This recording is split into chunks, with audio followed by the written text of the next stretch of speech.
through our CCA website. So without further ado, Deborah, you and I have been waiting for January to get to this presentation. So they're all yours. Thank you, Deborah, for joining us. And thanks, Tara, for having me. Floor. Excellent. Well, thanks, first of all, Tara and CCAE, and thank you to everybody here who's made some time to talk about proposals this afternoon. It's certainly one of my favorite subjects to discuss. For those of you who don't know me, my name is Deborah Melman-Clement, and I am the Senior Development Writer at Queen's University, and I write a lot of proposals. Over the last 4.5 years, our proposals have successfully raised tens of millions of dollars anyway for the university. So I'm really excited to have this chance to talk with you about proposals today. I thought we might start this afternoon on an interactive note so that I can learn a little bit more about you. We do have a poll function, and Tara's going to bring that up in just a second. So it would be great if you could just take a second and let us know what your relationship is with proposal writing. So are you a proposal writer? Are you a development officer who writes a lot of proposals? Are you hoping to learn how to write a proposal? Let us know, and we'll share the results with you in a couple of minutes.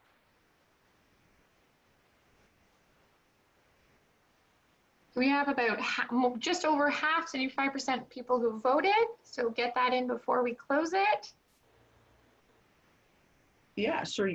Close in about 30 seconds if you want to, Tara. Sure thing. So I'll just say that, regardless of whether proposal writing is your whole job or part of your job or just a job that you hope to have one day, my hope is that this next hour or so will be useful for you. We're calling this webinar Donor-Centric Proposal Writing in a Post-Pandemic World. And I should start by saying that I don't know any more about the post-pandemic world than anyone else does. We're still in our office piecing together what we think donors are going to be looking for once the pandemic is over. We're actually working on a survey to learn what our donors are thinking and what, if anything, is going to change about their attitudes toward philanthropy, but that is still in its early stages. We all know, of course, that COVID-19 has impacted all of our fundraising efforts, but the day is going to come when we're going to get back to business as usual. And my guess right now is that fundraising is going to be a little more challenging than it used to be. That's not to say that it's going to be impossible, but I think that donors, after having some time to think about it, are going to be more particular about what they choose to support. And that means that there's going to be a lot of pressure on you to write a good proposal. And that's where the donor centricity comes in. My sense is that the proposals that achieve a high standard of donor centricity are going to still be successful in the future. But I also think that the odds of succeeding without being donor-centric are going to be a lot lower in the post-COVID world. So my hope is that this next hour will help you prepare to write a more donor-centric proposal over the next little while. So here's what our next hour is going to look like.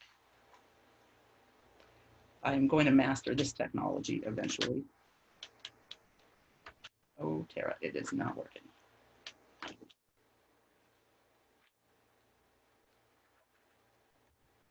Did you try the keyboard, Deborah, or you can? I'm trying all the things.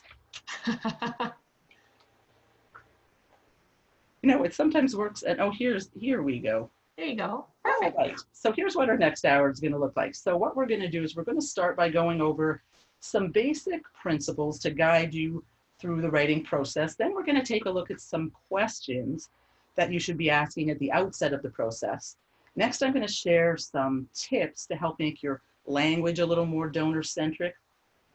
Then we're going to go over the 7 parts of the proposal. And finally, I can take some questions if you have any. My hope is that you're going to walk away from this session with a better sense of what makes a proposal successful and also a few solid takeaways to improve your own odds for success. But first, I just want to thank everybody who took part in the poll. Tara, can we see what the results look like? Certainly, just one moment. They should be up on your screen.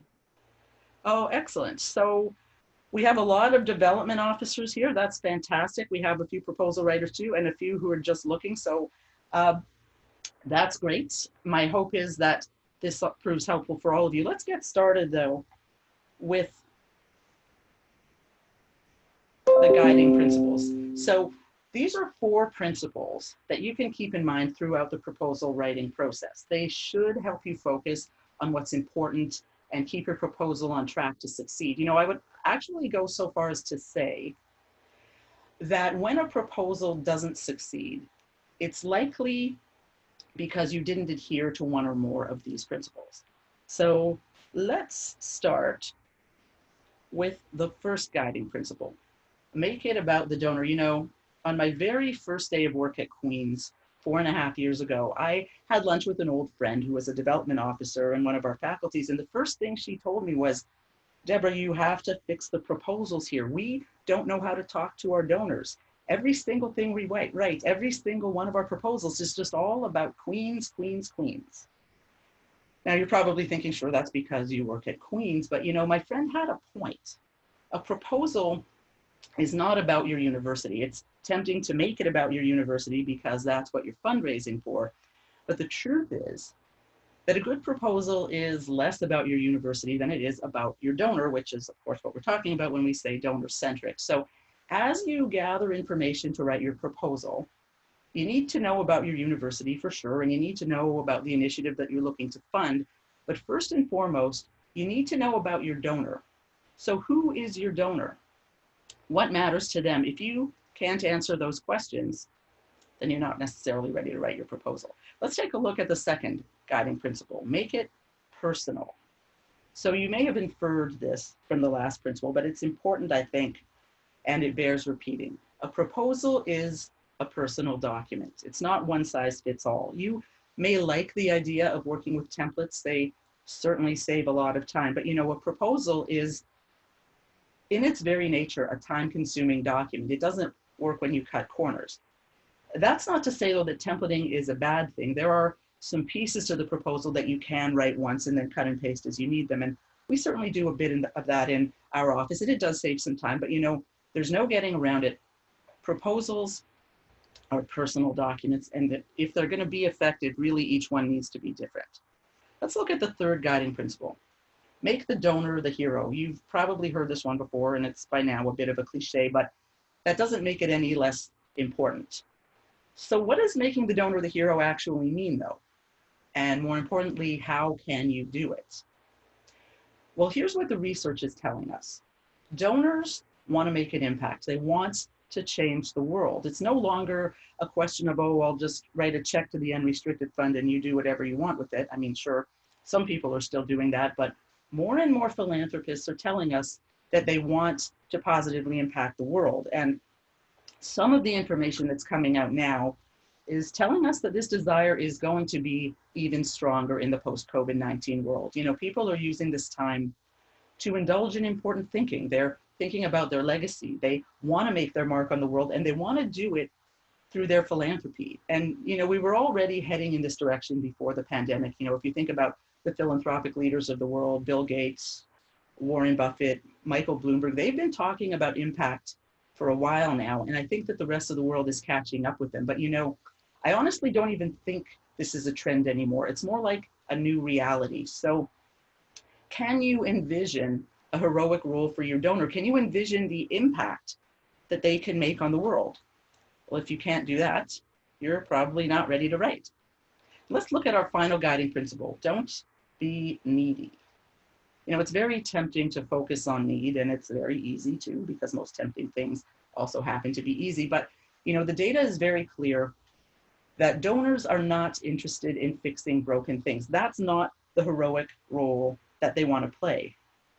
You know, back in February, Queen's hosted an evening with two legendary Canadian philanthropists. We had Stephen Smith, our $50 million donor, and also John McCall McBain, who just gave $200 million to McGill. And, you know, as I listened to them talk, something became very clear to me, and that is that there's really only one way to become a self-made billionaire, and that is by being a builder. I mean, both of these guys are successful because of the businesses that they built. And when they talk about their philanthropy, they're really excited about the things they built, not about the money they donated, okay, but by the initiatives that they built with their money, yes, but also with their expertise. And I think that that is something about donors that we tend to overlook. Our major donors are experts.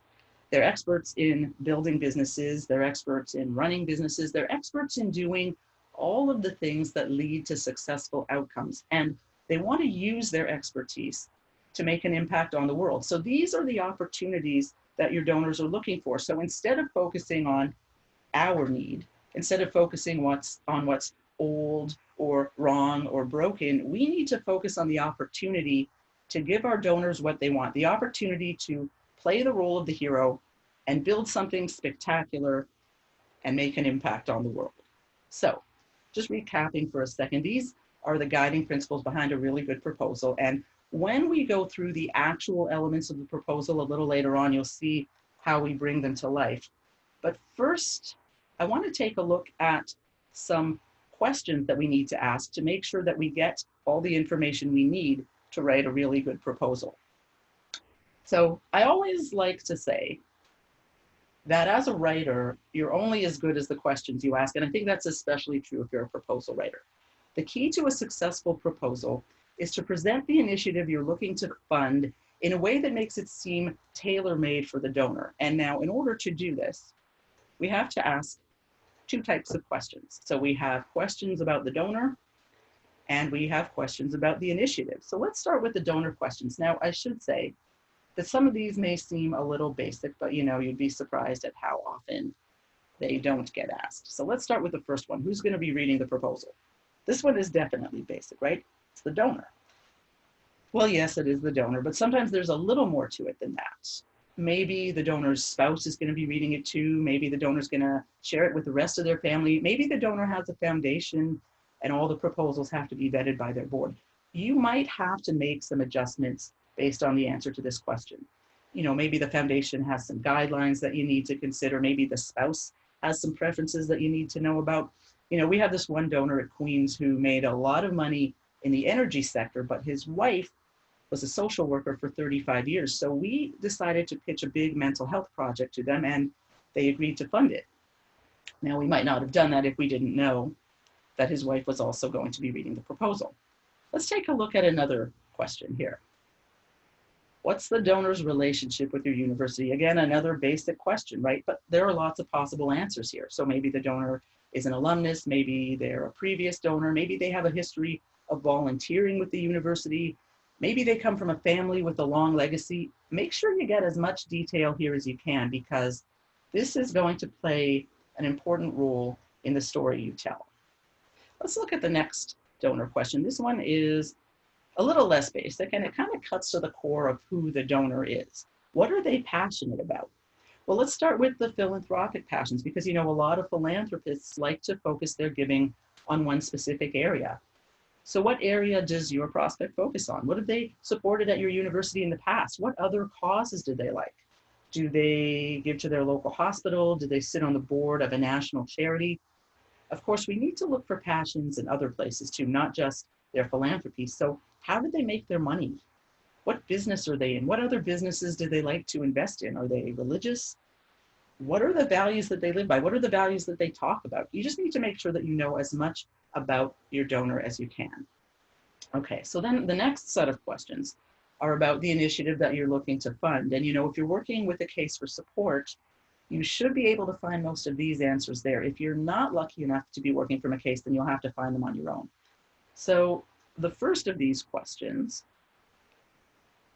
is actually 3 questions, but I've got them all lumped in here together because they all take us to the same place. So what problem do you want this gift to address? How will the donor's support advance a solution? How is it going to benefit the world? In other words, what is the impact? So this is probably the most important question you need to answer, because this is going to be your donor's legacy. This is what you're looking to sell, okay? This is your product. So to really get to the heart of impact, you need to understand the area of impact. You need to understand the problem that you're trying to solve. So this is where you collect facts and data and proof points so that you can paint a really clear, detailed picture of the impact. So for example, let's say that you're trying to establish a program to attract more female engineering students. Well, you're going to need to prove that this is an actual need that has to be addressed. So you're going to need to prove that female students are underrepresented in engineering programs. Sadly, those numbers are pretty easy to find. Let's take a look at the next question. So what is the vision that you're working toward? Well, this is just another way to look at impact, but from a future-based perspective. So what is the future that you're envisioning?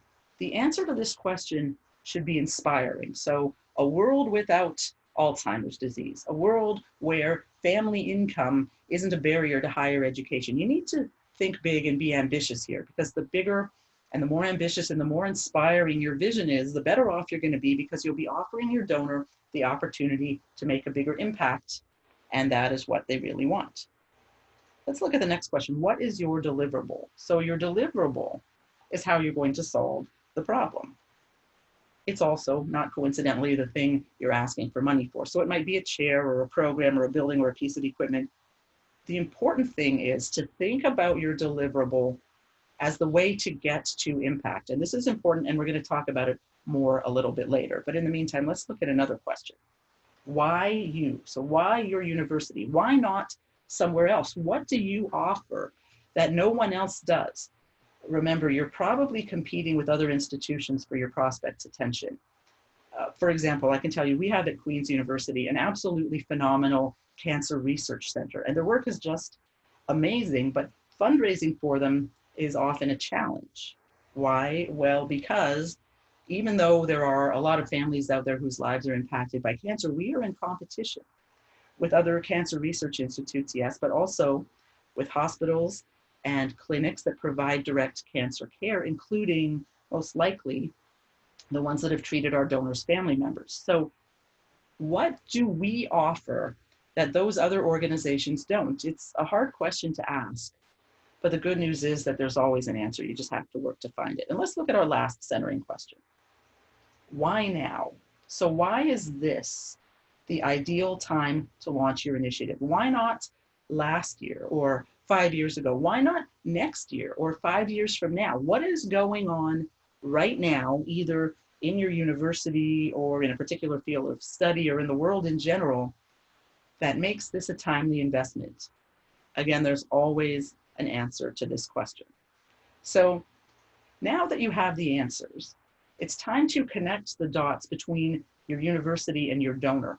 What vision do you share with the donor? And while we're at it, what values do you share? What priorities and philosophies and core beliefs form a common bond between your university and your prospect? The more of these you can identify, the better off you're going to be.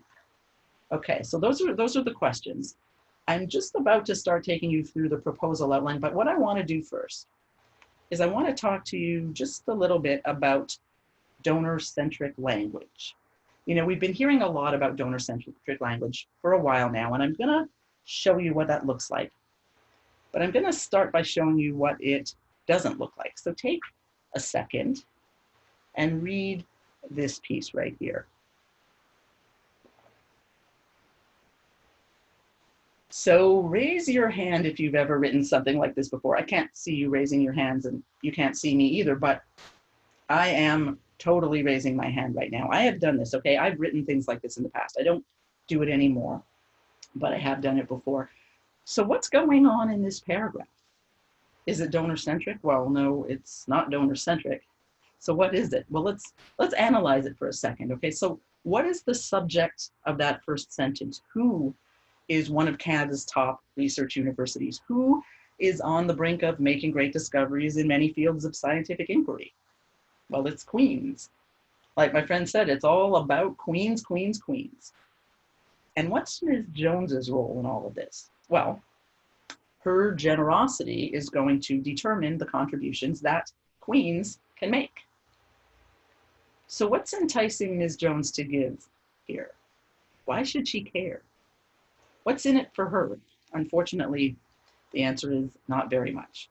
So let's look now at a better version, a more donor-centric version of this paragraph. Take a quick look and read through that. So this version is still about discovery and inquiry, but it is not all Queen's, Queen's, Queen's anymore. So what's the sentence about? It's about Ms. Jones. It's about her history of supporting physical and health science research. And then look at what happens in the second half of the sentence. Your decades of support tell us that you share Queen's spirit of curiosity and passion for scientific inquiry. So what's happening here? We're connecting the dots, right? We're finding shared interests and establishing common ground. So what is enticing Ms. Jones to give here? Why should she care? Well, maybe because we share her passion for research. Let's look at another example. This one's a little longer. So take a quick second and read this through.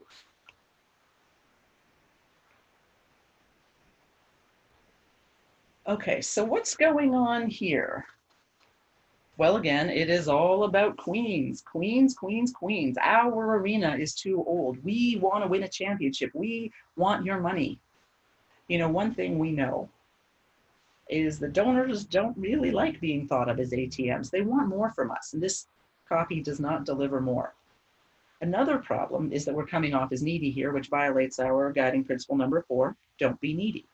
So instead, we need to focus on impact. What kind of change can the Browns help to make? And how are our needs relevant to them? If you look at this copy, one of the many things it's missing is connected dots. Why should Mr. and Mrs. Brown give $250,000 to support a new hockey arena? What does it have to do with them? Well, here's a more donor-centric version. Let's take a look at this. Again, take a second to read it. It's a bit long.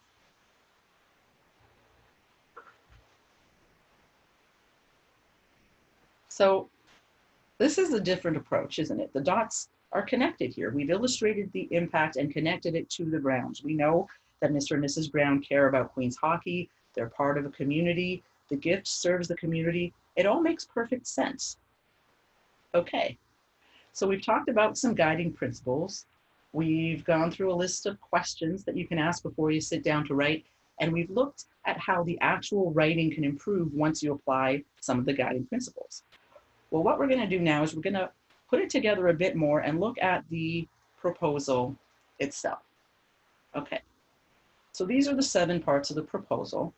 We're going to take a look at each one at a time, starting with the cover letter. So the truth is that I don't write probably as many cover letters as I'd like to. And the reason that I wish I wrote more cover letters is that then I'd be able to control the information that goes in them. Ideally, the cover letter should work in tandem with the proposal. They should be coordinated. And that's harder to do when they're being written by 2 different people. So if you're not writing cover letters, I would suggest that you volunteer to write them. That way you can make the cover letter work a little bit harder for you. And one way that I do this is that I take things that would ordinarily be in the proposal and I put them in the cover letter. These are just typical things that you would put at the beginning of a proposal. You know, things like, oh, thank you for giving us the opportunity to present you with a proposal, or here's a summary of the latest conversation you had with our university. These are all little niceties that people expect in a proposal, but they don't carry a lot of persuasive weight. So by getting them out of the way in the cover letter, you give yourself more room in the proposal for the interesting stuff. So let's move on to the interesting stuff, the introduction. So what's the best way to start off a proposal? What do we need to keep in mind here? Well, the most important thing to keep in mind here is one of our guiding principles. Guiding principle number 3, make the donor the hero. So what do we know about heroes? Well, we know that every hero needs a quest. So we have to give our donor a quest. What kind of a quest? Well, we know that they want to make an impact, right? We know that they want to change the world. So we start the proposal by giving them an opportunity to change the world. We present them with a problem. What problem are we trying to solve? Are we trying to, I don't know, find better cancer treatments? Are we trying to ensure that students from low-income households have better access to education? This is how we start a proposal. We lay out the extent of the problem. Let's look at a couple of examples here. Okay, so here is a need. We have a need for better cancer treatments. Let's look at how we phrase that as a problem statement. So most cancer treatments take too long to get to market, and by the time they get there, they're not as effective as we need them to be. It's a pretty compelling problem statement, right? Let's take a look at another one. So this time we have a need for improved access to education. So what does that look like as a problem statement? Well, here you go. The lower a family's income is, the lower their children's odds of attending university are, which means that it is almost impossible for the lowest income families to break out of the cycle of poverty. Those are pretty powerful problem statements, right?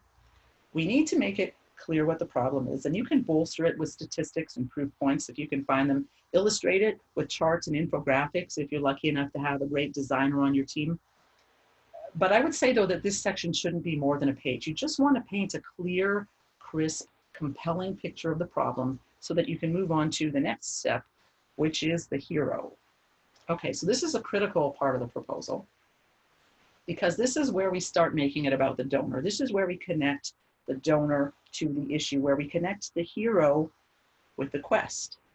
And to do it well, we have to do it credibly. So we start by making the case that what the donor has done in the past makes them the perfect person to continue this work in the future. We talked about connecting the dots. Well, this is where we do it, okay? How does our problem align with the donor's interests? This is what we have to figure out and articulate.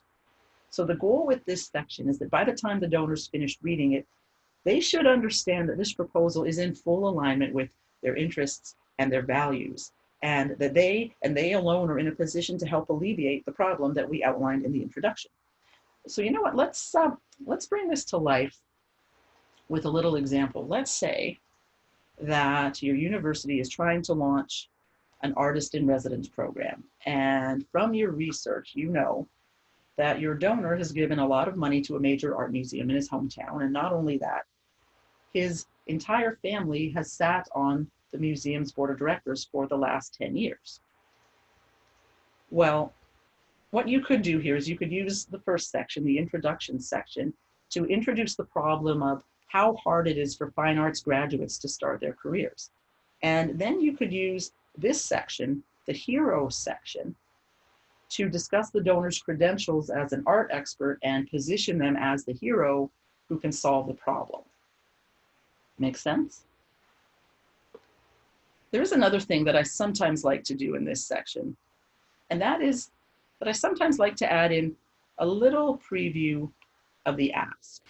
Now, you don't have to do this if it makes you uncomfortable, but there is a school of thought that says that you shouldn't wait until the end to reveal how much money you're asking for. Now, you might argue that if you've asked too much, the donor might stop reading the proposal, and that's a fair point. But what I would say is that if you're confident that the request is in a range that the donor is comfortable with, then you know what? Go ahead and work it into the section. It conveys confidence and it conveys transparency, and it's worked really, really well whenever I've done it.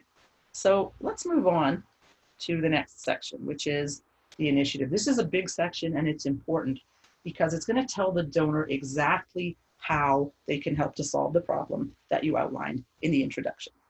So we start this section with a vision.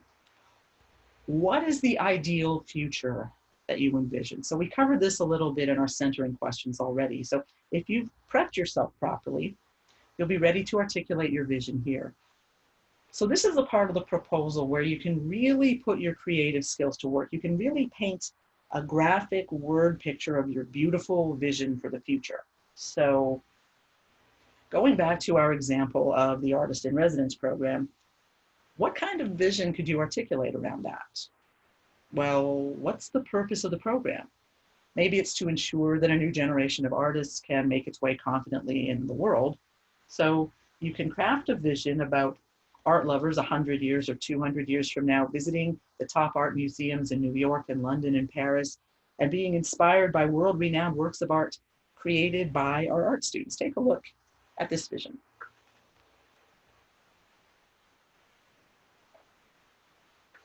So if you're an art lover, this vision is probably pretty inspiring, but it's also a far cry from the current reality, given what you've already told them about the difficult time these students are going to have once they graduate. So now that you've articulated your vision, it's time to chart a path to its realization. And this is where you talk about the initiative that you're hoping to fund. If you've done this right, you should be positioning the initiative to answer the question, how can I make this vision real? So you introduce the project, whether it's a chair or a center of excellence, a program, a building, whatever it is. So let's go back to our example again, okay? We have the problem of not enough fine arts students being able to work as artists after graduation. We have a vision of this generation of art students growing into great artists whose work is going to be remembered and studied for generations down the road. So how do we bridge the gap?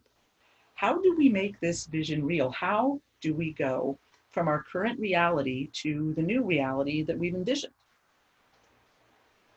Maybe by instituting an artist in residence program where accomplished artists from across the country spend a couple of months each year on our campus and act as mentors for our students and give them informed feedback and practical advice on how to start their careers. You see how it works? Your initiative is always the answer. Your initiative is always the answer, okay? It is the missing link that takes an inspiring vision and turns it into an exciting reality. So your next step is to outline the plans for how you envision the collaboration unfolding. This is where you can get really creative in finding other things to ask for. So not just a monetary investment, but the true collaboration that we know that our donors are looking for, where they contribute not just money, okay, but ideas and expertise as well. For example, I was talking earlier about John McCall McBain. You know, he gave McGill $200 million not so long ago to fund bursaries for graduate students. But, you know, he didn't just give them the money. He created this incredible programmatic infrastructure around the bursary to make sure that it attracted the best and brightest graduate students from across Canada. They have regional tryouts for the bursary at different cities around the country, and then the best students that come out of that process move on to compete in another round of national tryouts. So this isn't a case of a rich philanthropist just writing a check and walking away. Mr. McCall McBain created the infrastructure for the program, and his foundation now manages it. So it is a true case of partnership in every sense of the word. It is a real, true synergy. So for our little artist in residence example, what kind of non-monetary contribution can we ask for? Well, how about asking the donor and his family to chair the committee that chooses the artist in residence each year? Do you see what's happening here? We're not just asking for their money, we're asking for their expertise. We're asking them to partner with us to build something of lasting value. So now I'm going to make a little confession to you, okay? That little hypothetical example of mine, it's not totally hypothetical. It's actually based on a real proposal that was accepted just before the Christmas break. The donor, who is an art lover and an art expert with a long history of donating and volunteering at a major art institute in Toronto, agreed to support our artist in residence program with an endowed gift of $550,000. So you see, it really does work. Okay, this is a long section. We've been with it for a while now, the initiative section, and that's because it's important, okay? It pulls a lot of the weight of the proposal. So in this section, you articulate a vision, you chart a path to its realization, you introduce your initiative as the solution, and you identify other opportunities for collaboration. But there are a few other things that you need to do in this section as well, and we're going to take a look at them right now. So this part of the proposal is also a good place to mention any government matching if it's available, or any investments from other donors. If your donors know that others are already on board, there's a good chance that they're more likely to come on board themselves. Another thing that you can include in this section are the answers to two of our centering questions: why you and why now? You know, our research tells us that these are really the two questions that our donors ask the most, and this is a great place to answer them. Also, if your initiative happens to be a capital initiative, so if you're looking to finance a new building, this is where you would include information about what it will look like. I usually like to separate things like schematics and construction schedules from the main proposal by putting them in appendices, but you know, a nice vivid description of the building and some good looking architectural renderings fit in really, really well here. Okay, let's move on to the next piece. The impact. You know, we've talked a lot about impact already, and for good reason. We talk about it a lot in our comms shop, and I'm sure that you do too. Conveying impact is such an important part of our work. And you know, I've always thought that impact was an interesting concept because it's been around for a long time now. I can remember a time when impact was just a buzzword that a lot of people used and didn't really understand. In fact, when I started my job 4.5 years ago, our proposal template had a standardized section called impact. And I'm going to show it to you right now because it's kind of interesting. This is all it said, okay? Your gift will have an impact on Queen's University and its students. And people used to copy that line and paste it into every single proposal. And that's how we dealt with impact, like it was a little box that we had to check off. Our understanding of impact has evolved since those days, thankfully. And what we now understand is that our donors have a deep desire to make a positive impact on the world. And that's an important distinction to make, by the way. Impact on the world as opposed to on the university. I mean, sure, you're asking them to give to the university, but the proposals that work these days make it really, really clear that by giving to the university, the donor is making an impact on the entire world. So this is the section where we articulate that point. This section is really an extension of the vision. We need to connect the donor's contribution with the impact that we know they want to make. We need to connect the donor's contribution with the new, better world that we have just introduced to them. So how exactly will their gift impact the world? That's what you have to figure out and communicate here. So going back to our not entirely hypothetical example about the Artist in Residence program, what we did here is we talked about how the mentorship that the Artist in Residence offers can impart confidence to our students, which would then empower them to go out into the world, create great works of art, and fulfill their destinies as the artists of the future. It's a lot better than just saying your gift will have an impact, right? Let's look at the next step. You know, we have one donor at Queen's who is so interested in impact that they not only want to see it, they also want to measure it. So whenever I write a proposal for them, I include a section called Evaluating Your Impact. It's been really successful. So I've started adding it in other proposals as well, and we're finding that it really resonates with our donors. It shows that we are as serious about impact as they are. So what you need to do here is you need to decide what are the success indicators that you want to measure. And that can be tough sometimes because you can't necessarily measure impact on the world immediately, but what you can measure are the results of the actions you take to achieve that impact. So for our little Artist in Residence example, what kind of results can we measure? Well, we could promise to measure things like the number of student visits to the artist during their office hours, the number of events that the artist organizes, the number of students who attend each event. We can also share the artist's notes about the student's progress over the course of the program. All of these things add up to an initial impact, which the donor can then report back to their foundation. So I would say just take a bit of time, ask around about the indicators that you can measure, then make plans to actually measure them and report them back to the donor over the next few years, because who knows, it could help with renewal in the long run. And that brings us to the final piece of the proposal. So this is the moment that it's all building up to. This is the moment where we ask for the money. Asking for the money, of course, is a bit tricky because one of our guiding principles is not to come across as needy. And it's interesting because, you know, the header that we used to use at Queen's for this section was requesting your support. Sadly, nothing says needy like a request for support. So instead, we're now moving toward framing it as an invitation. We're working on an amazing project and we're inviting them to come along and join us. Now, because this is such a delicate piece and because so much hinges on it, it's one of the few pieces that we have actually standardized after a lot of trial and error.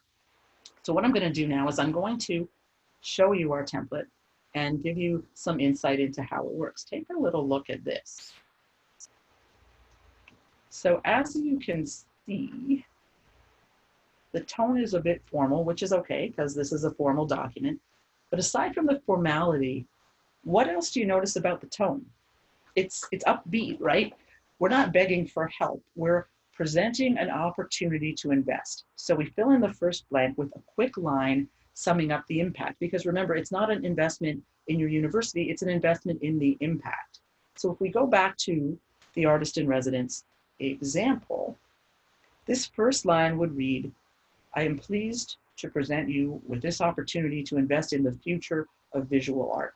We don't need a lot of words here, okay? We just need a nice tight summary of what we know their passion is. Then in the second line, we move on to address the vision. And we do this by making it clear that this is an opportunity for the donor to take meaningful steps toward the vision. So take a look at this, okay? Queen's University would be honored to partner with the X family to help our fine arts students develop the confidence they need to take their rightful places of the artists who will reflect our humanity and shape our culture. So as you can see, that is quite a lofty sentiment. But you know, I think that we should aim high. We should be ambitious if we want to be inspirational, because if we hold back, if we offer the donor a less than inspiring vision, then we're shortchanging them and we're shortchanging ourselves. So, you know, don't hold back. Go all out with your vision. Let's take a look at the next slide. And so we are requesting a gift of X amount of dollars to create. And here we fill in the blank with the initiative that you're fundraising for. So we ask for the money, but we tie it immediately to the act of creation. In the case of our example, we're requesting the gift to create an artist in residence program that will bring one of Canada's most acclaimed visual artists to our campus for 10 weeks each academic year. So there is room here to be a little more specific. So for example, if you're asking for an endowed gift, you could give a few details about how the endowment would pay out each year and maybe some high-level detail about the expenses it would cover. Now we move on to the next slide. The result of our partnership will be. So we fill in this blank by re-articulating our vision. In this case, the result of our partnership will be a bright future for our current and future fine arts students and a new treasure trove of paintings, sculptures, and installations to inspire humanity for centuries. Again, we're going all out here. Our donors want impact, so let's give them impact. Impact on our students and impact on the world. And then we wrap it up with a thank you on behalf of whichever senior university leader is signing the proposal, and then you leave the door open for more communication. And that is it. That's what a donor-centric proposal look like, or at least it's one way that a donor-centric proposal can look. You know, I've always said that there are a million ways to write a proposal, and you may do it another way, and that's great. What makes this way different, though, is that it's designed to put the donor front and center. So if you follow the guiding principles, if you ask the right questions, if you frame your writing in ways that highlight the donor's interests ahead of your university's interests, and if you put it all together in a way that positions your donor as a hero who can make a tangible impact on the world through your university, then what you're going to end up with is a proposal that can speak to any donor at the most personal level. And that should position you for success in the immediate aftermath of the COVID-19 pandemic and beyond. Okay, that was a lot of talking that I just did. Thank you for sticking with me. I hope you found this useful. And now we have some time left. Tara, I'm going to turn it over to you. Sure. Thanks, Deborah. So as a reminder to folks, we have a little bit of time left for questions. So please make use of the Q&A or the chat function. And so while folks are getting to their keyboards and popping those in for us, Deborah, thank you very much for that great walkthrough. Some of those concepts, really loved your examples on measuring impact. I think sometimes that's where folks have some trouble measuring some of those non-tangibles. So thank you very much for sharing with us. A question that did come in is, in case of available recognition, would you recommend including it in the proposal? So say that again, Tara. In the case of available recognition, would you recommend including it in the proposal?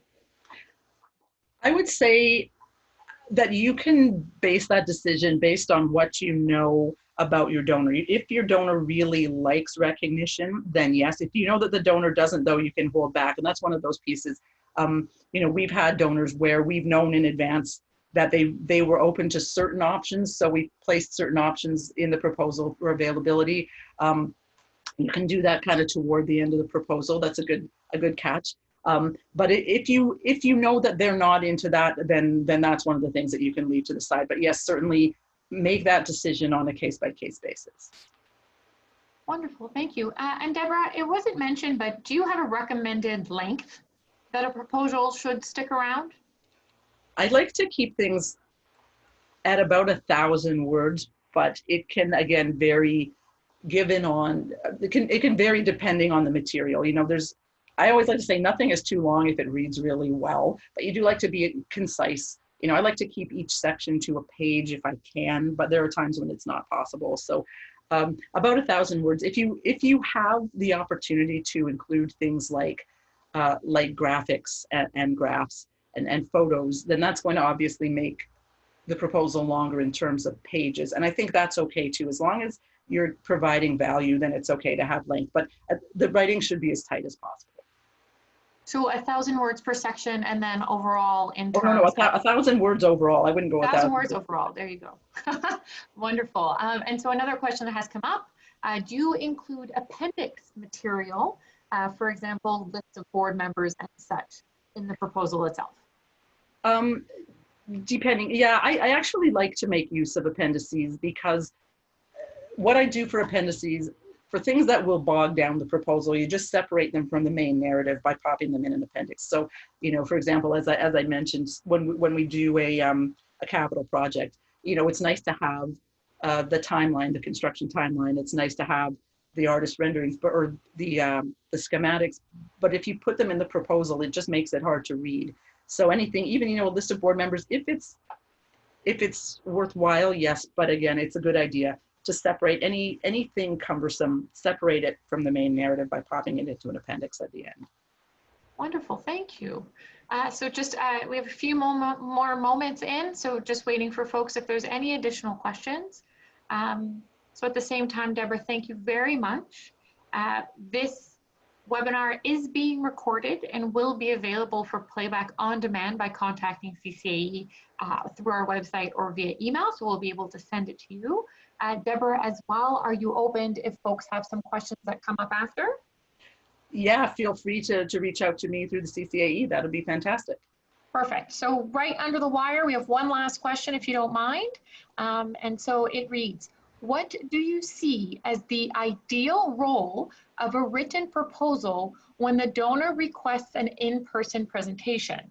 Should the proposal go in advance, follow afterwards, or accompany the presentation? I think it's nice to be able to hand it to them right after the presentation. Especially if they're really tightly coordinated. I think it's nice to be able to hand it to them afterwards, give them a take home to take back with them. If you somehow miss that opportunity, then you can send it right after. I don't like to send those things in advance of the presentation, because that kind of takes the fun away from the presentation. Some of the buildup, right? Yeah. Perfect. Okay, well, thank you for that. Thank you for your open transparency, Congratulations on that gift for your artists in residence that was received recently. So that was a great piece. Thank you for sharing that with us.